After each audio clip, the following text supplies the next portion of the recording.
আমাদের মাননীয় স্বরাষ্ট্রমন্ত্রী বলেছেন যে আমরা নাকি মধ্যযুগীয় ভাবে বিচার করব না। তাহলে আধুনিকতা কোনটা, সভ্যতা কোনটা? শরিয়ার বিচার ব্যবস্থাতেই একমাত্র ধর্ষণ হত্যা বন্ধ করা সম্ভব। প্রিয় দেশবাসী, আপনারা জানেন কিছুদিন আগে আসিয়া হত্যার বিচারের জন্য আমরা রাজপথে ছিলাম। সেই ধর্ষণ এবং হত্যার রায়ও হয়ে গিয়েছিল, কিন্তু অত্যন্ত দুঃখের বিষয় সেই রায় আবার আপিল করে সেই ফাঁসিকে এখনো কার্যকর করা হয় না। তাহলে আমাদের মাননীয় স্বরাষ্ট্রমন্ত্রী বলেছেন যে আমরা নাকি মধ্যযুগীয় ভাবে বিচার করব না। তাহলে আধুনিকতা কোনটা, সভ্যতা কোনটা? যেই সভ্যতা ধর্ষণ রোধ করতে পারে না, যে বিচার সিস্টেম রায় দেওয়ার ফাঁসিকে কার্যকর করতে পারে না, তাহলে আমরা সেই সভ্যতা সেই আধুনিকতায় কিভাবে ভরসা করি আপনারা বলেন? তাহলে সেই মধ্যযুগীয় বর্বরতা যেটাকে আমরা বলি, আমাদের স্বরাষ্ট্রমন্ত্রী যেটা বলতে চায়, বিভিন্ন মানবাধিকার সংস্থা যেটা বলতে চায়, শরিয়া বিচার ব্যবস্থাকে মধ্যযুগীয় বিচার ব্যবস্থা বলতে চায়, আমরা এর তীব্র নিন্দা জানাই। শরিয়ার বিচার ব্যবস্থাতেই একমাত্র ধর্ষণ হত্যা বন্ধ করা সম্ভব।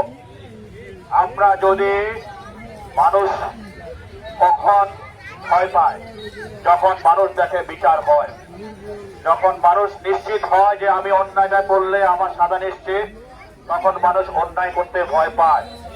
কিন্তু আমাদের এই পশ্চিমা বিচার ব্যবস্থা আমাদের সন্ত্রাসকে ধর্ষককে নির্বিঘ্নে চলার আরো সাহস বাড়িয়ে দেয়, কারণ তারা জানে এই বিচার ব্যবস্থায় আদৌ বিচার করা সম্ভব না। তাই আমরা এই বিচার সিস্টেমের পরিবর্তন চাই। আমরা চাই ছোট্ট শিশুর আমিষার হত্যা এবং ধর্ষণের বিচার জনসম্মুখে যত তাড়াতাড়ি সম্ভব জনসম্মুখে যেন ফাঁসি কার্যকর করা হয়। এইভাবে আসিয়ার বিচার যেন কার্যকর করা হয়। এইভাবে যত হত্যাযজ্ঞ ধর্ষণ প্রতিনিয়ত ঘটছে, সকল হত্যাযজ্ঞর ধর্ষণের বিচার যেন জনসম্মুখে করা হয়। কিন্তু আমরা চাইবো কার কাছে? আমাদের হাদি ভাইয়ের বিচারই আমরা এখন আদায় করতে পারলাম না। এটাই আমাদের জাতির জন্য বড় ব্যর্থতা। এক ঘটনার আরেক ঘটনাকে আড়াল করে দেয়।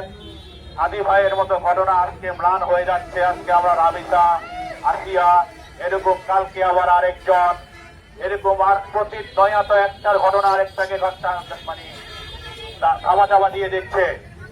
অতএব আমরা এই মিডিয়ার এই ন্যাক্কারজনক এবং ঘৃণিত ট্রায়াল সিস্টেম বন্ধ করতে চাই। আমরা বিচার বিভাগকে দাবি জানাই সকল বিচারিক কার্যক্রম যেন দ্রুত এবং বাস্তবায়ন করা হয়। সরকারের কাছে আমরা দাবি জানাই যে ধর্ষক নিজ মুখে স্বীকারোক্তি দিয়েছে, যে খুনি নিজ মুখে স্বীকারোক্তি দিয়েছে, তার ডিএনএ পরীক্ষা করে আপনি কি যাচাই করবেন? তার ডিএনএ দিয়ে প্রকাশ কি যাচাই করতে চান? সে কি বাংলাদেশে নাকি তার ডিএনএ কি প্রকাশ করতে চান? সে তো নিজ মুখে সজ্ঞানে স্বীকারোক্তি দিয়েছে। তাহলে আর বিচার সিস্টেমে আপনারা কেন ত্বরান্বিত সময় কেমন করতেছেন, দেরি করছেন? অতএব আজকে যদি তার সাক্ষী না হয়, অন্য বিচারগুলোতে আপনি কেন সাক্ষীর জন্য রায় দেন না? অতএব এই বিচার সিস্টেমের প্রতি আমাদের প্রশ্ন রয়েছে।